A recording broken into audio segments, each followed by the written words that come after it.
هي الحلقات تحفظني بآيات من القرآن، هي الحلقات تملأني بحب المصطفى العدنان، هي الحلقات تحفظني بآيات من القرآن، هي الحلقات تملأني بحب المصطفى العدنان، وأخلص نيتي دوما لرب واحد ديان بروح ملؤها طهر. Sure Tevbe tefsiri 73. ayetinden başlayıp okuyumuz inşallah. Bismillah, elhamdülillah ve salatu ve selamu ala Resulillah ve ala alihi ve sahbihi ecma'in. Esselamu aleyküm ve rahmetullahi ve berekatuhu. Tövende diktanlığa İbn Kesir rahimahullah'ın Kur'an-ı Kerim tefsiri Uygurca tercümesi Tevbe suresinin 73. ayetinden başlayıp okuyumuz inşallah. Ba'de euzu billahi mineşşeytanirracim. Ey Peygamber, kafirlarga ve münafıklarga karşı cihat kılgın. Ularga karşı gazat kılış ve korkunç siliş bilen qattiq muamele kılgın. Ularning joyi cehennemdir. O nima degan yaman joy? Ular, yani münafıklar hech nima demaganligi to'g'risida Allah bilan qasam qiladi. Ular haqiqatan kufr sözünü aytdi.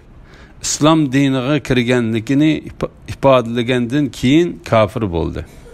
Ular ishga oshmaydigan ishni ishga oshirishga urindi. Ya'ni Payg'ambar alayhisalomni o'ldirishni qasdladi. Ularning Payg'ambar alayhisalomni yomon ko'rishi faqat Allohning va uning payg'ambarining ularni öz fazlidan boy qilganligi uchundir. Agar ular munofiqlikdan tavba qilsa, o'zlariga yaxshidir. Agar ular iymondan davomli yuz o'risa, Alloh ularni dunyo va oxiratda qattiq azob bilan jazolaydi. Yer yuzida ularni azobdan qutuldiradigan biror do'st va biror madadkor topilmaydi.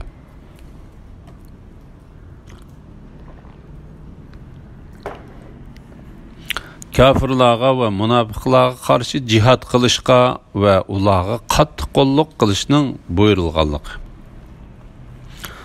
Allah Teala Peygamberi Muhammed aleyhisselamni kafirlarga ve münafıklarga karşı cihat kılışqa ve ularga qattiq qo'l bo'lishga buyurdi. Allah onun o'ziga ergashgan mu'minlarga siyliq muomala qilib, qanot ostiga ilişki buyurgan idi. Allah onun kafir ve münafıklarning ahiretdeki o'rnining do'zax bo'ladiganligidan xabar qildi.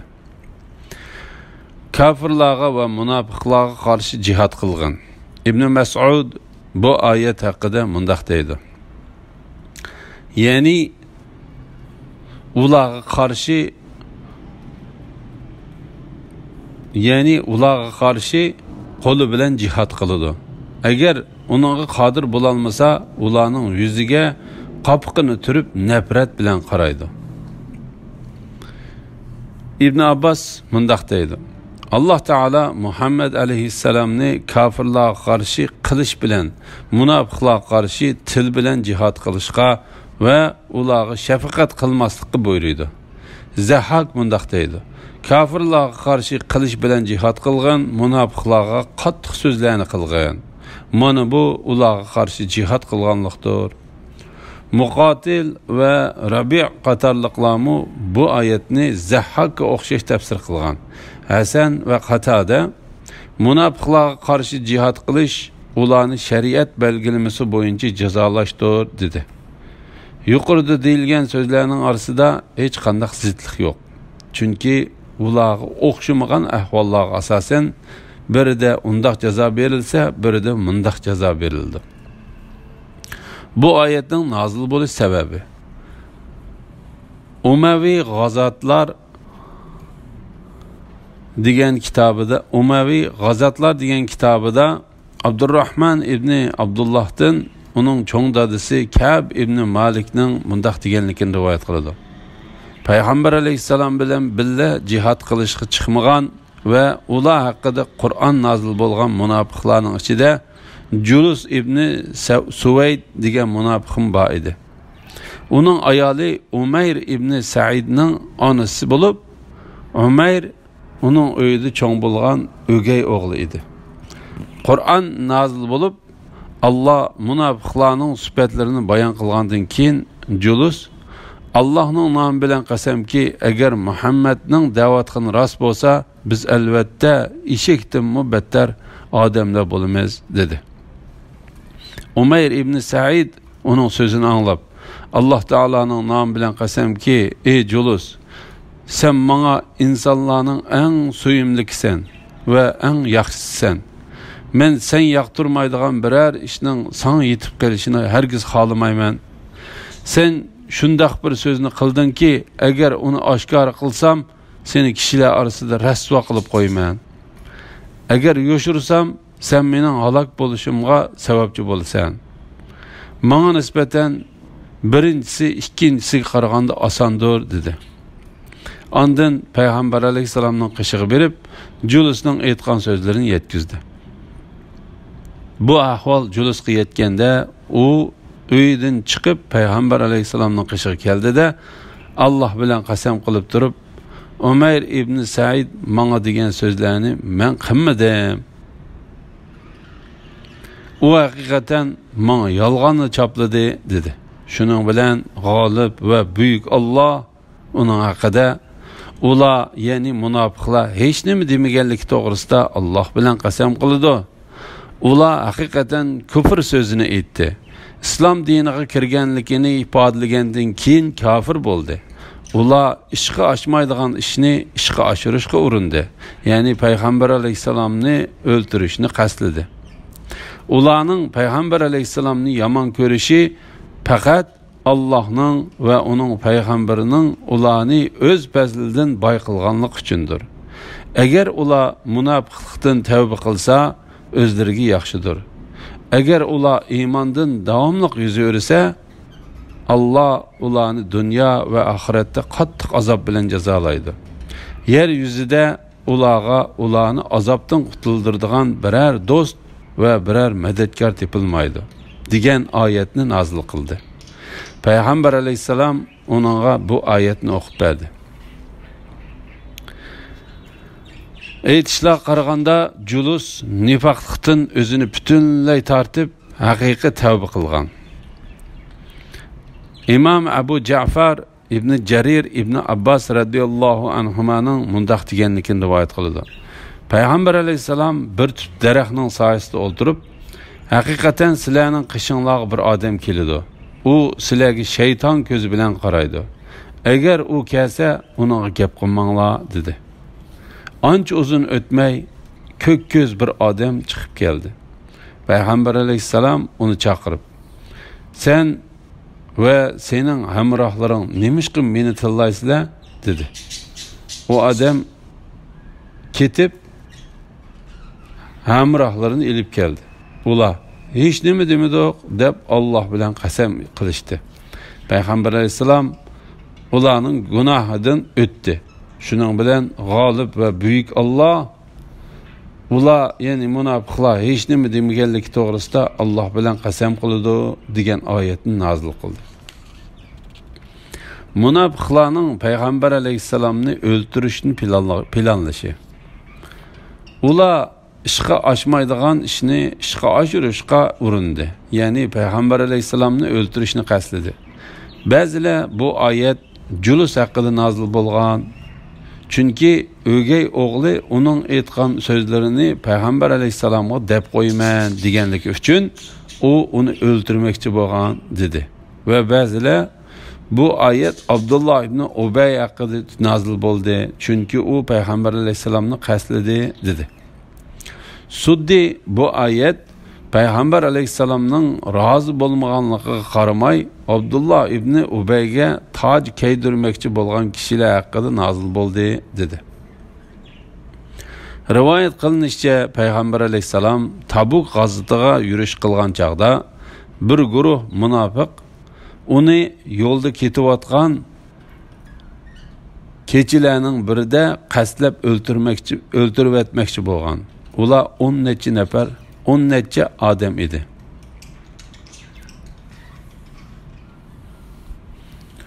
Zahhak mundaq deydi. Bu oyat shular haqida nozil bo'lgan. Imom Abu Bakr Bayhaqiyning Hudayfa ibn Yaman radiyallohu anhudan rivoyat qilgan hadisimi bu ahvolni aniq isbotlab berdi. Hudayfa mundaq deydi. Men Payg'ambar alayhisalomning to'ygisining nuqtasidan tutib yetilayotdim. Ammar to'ygini oqsidan haydayotdi. Biz bir davonda ketayotganda ulaqqa mingan 12 odam tuyuqsiz Payg'ambar alayhisalomning oldiga chiqdi. Men Payg'ambar alayhisalomning diqqatini ulaqqa qaratdim. Payg'ambar alayhisalom ulaqqa qarab to'g'lidi. Ondan ular oqsiga burilib ketib qolishdi. Payg'ambar alayhisalom bizga bu odamlarni tanidinglarmi dedi. Biz yo'q ey Allohning payg'ambari, ular yuzlarini o'rib olgan ekan, lekin biz ularning mingan uloqlarini tanib oldik dedi. Payg'ambar alayhisalom ular o'lguchi munofiqlik qilguvchilardir. Ularning nima ish qilmoqchi bo'lganligini bilamsizlar dedi. Biz yo'q dedik.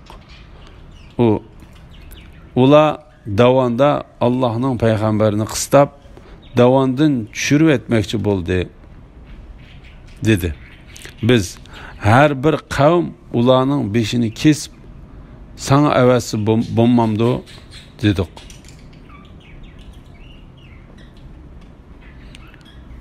Payg'ambar alayhisalom yo'q, arablarning o'z orasida Muhammad o'ziga ergashgan odamlar bilan dushmanlarga qarshi urush qildi. Allah uni ular bilan g'alabaga erishtirgandan keyin ularni o'ldirishga yuzlandi deb so'z cho'cha qilishni yoqtirmayman dedi. Ondan ey Allah, o munofiqlarni Dubayla bilan otqin dedi. Biz Allah'ın paygamberi. Biz ey Allah'ın paygamberi, Dubayla degan nima dedik.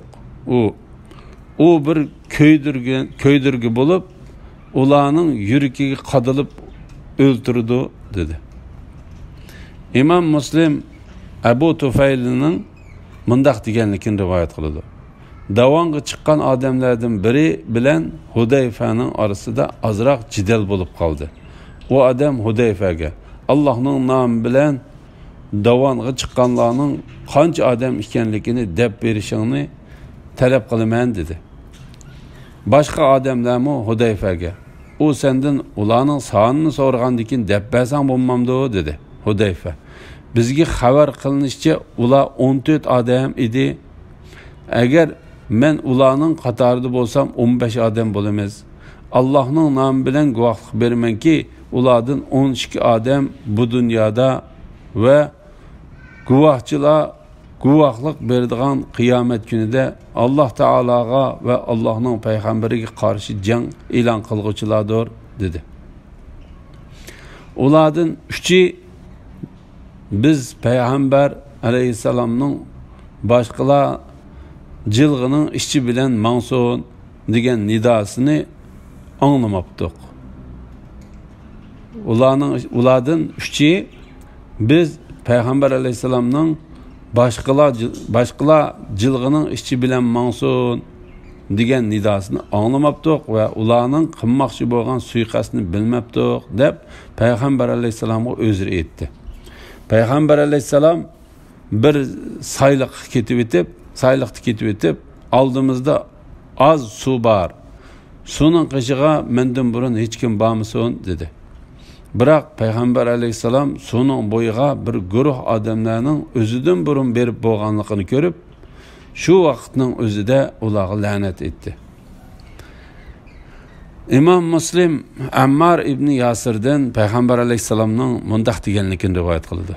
Mening sahobilarimdan 12 munofiq jannatga to'ga yinginining to'shkidan o'taliganga qadar kirolmaydi. Mening sahobilarimdan 12 munofiq jannatga to'ga yinginining to'shkidan o'taliganga qadar kirolmaydi ve cennetning purg'inimi puriyolmaydi. Ulardan 8'ini o'ltirishga, ko'ydirga yeterlikdir. Ulardan 8'ini o'ltirishga, ko'ydirga yeterlikdir. Ko'ydirga ularning dollariga chiqadi.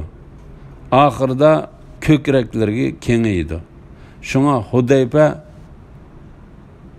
hech kim bilmaydigan ana shu munofiqlarning kimlar ekanligidan iborat sirni biladi deb qaralatdi.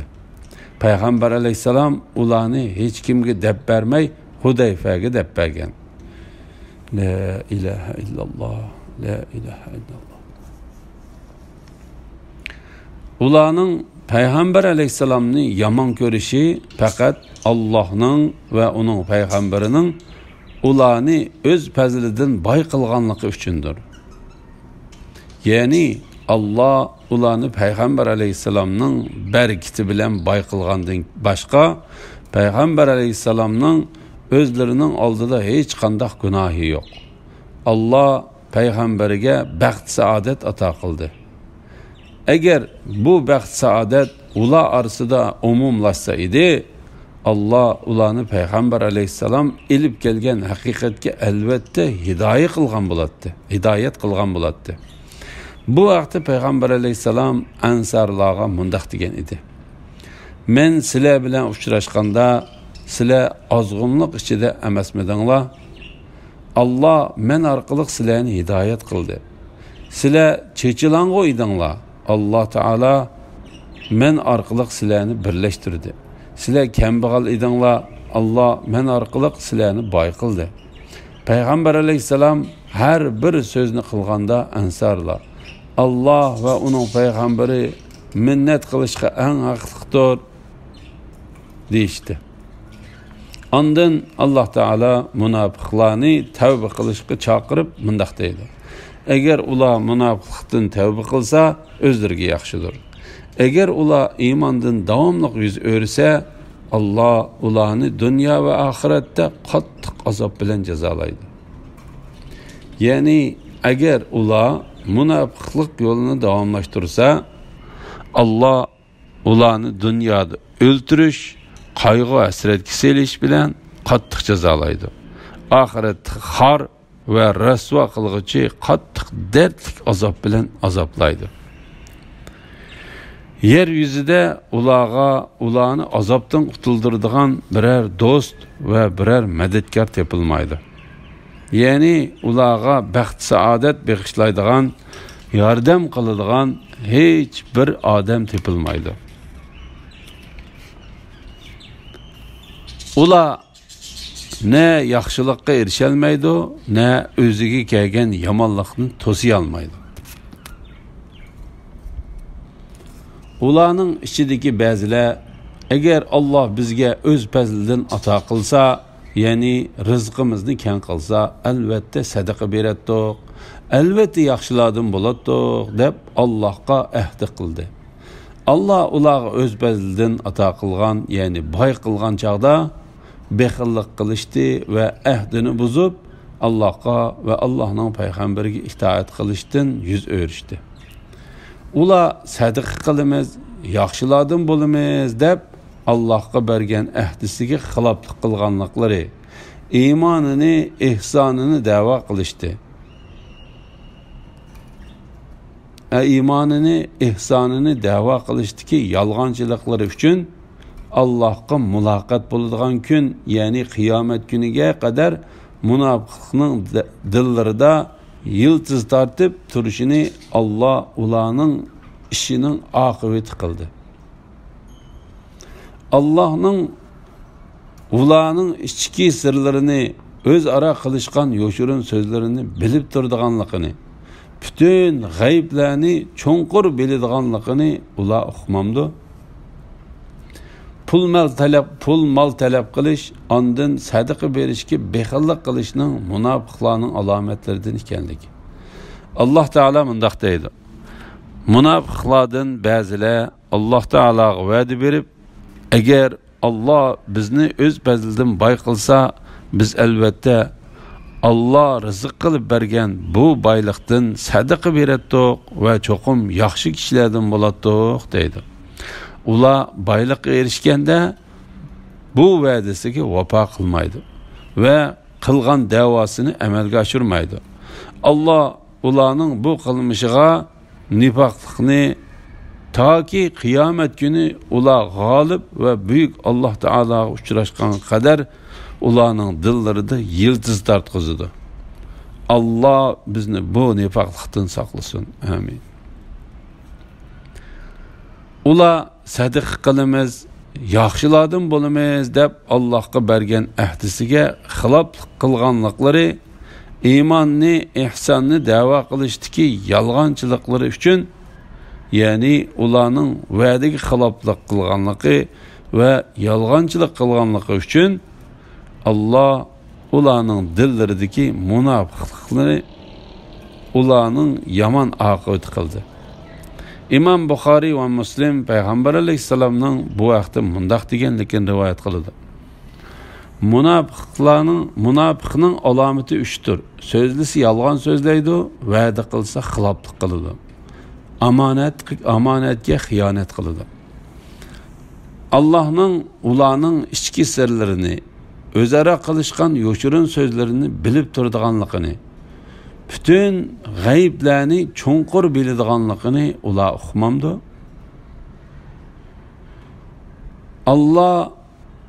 Allah Teala bu ayette o'zining sirlarni ve yo'shirin narsalarni biladiganligini ve munofiqlarning dillariga yo'shirgan narsalarini obdan biladiganligini xabar qildi. Munofiqlar, agar biz boylikqa erishsak, onundan sadaqa qiladiq ve onunğa erişkenlikimiz üçün Allah Teala'ga şükür qiladiq deb jar salgan bolsa-mu, Allah ularning dillariga yo'shirgan narsalarini obdan biladi. Çünkü Allah Teala bütün yo'shirin ve aşkar g'ayblarni, her qandaq ichki sirlarni, yo'shirin so'zlarni, aşkarı ve məxfi nəslərini nəhayəti yaxşı bilir. Elhamdülillah, Allah şükürlər olsun. Yuqorida Tevbe suresi tefsiridən 78. ayətqıç anıldınlar. Axirini keyin qitimliq oxuşumuz davamlaşdırırız inşallah. Ve sallallahu ala Muhammed ve ala alihi ve sahbihi ve sellem. Esselamu aleyküm ve rahmetullahi ve berekatuhu.